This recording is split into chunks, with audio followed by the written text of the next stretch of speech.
On some jobs, layouts change, pipe gets moved, and your Speedy Clamp needs to be reused.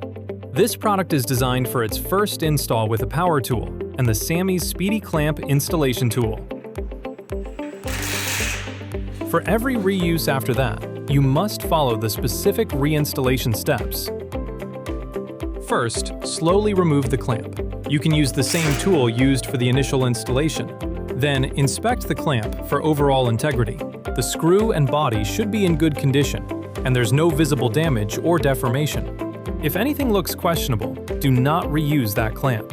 Next, reposition the Speedy Clamp on the beam so the mouth is fully and properly seated on the steel, and begin tightening the set screw by hand. Then finish tightening the set screw using channel locks or pliers. Do not use a power tool. Then tighten the retaining nut with a socket wrench until it's fully seated. Once the clamp is tight, verify the assembly is secure before putting it back into service. And that's it. For more information, visit sammysanchors.com.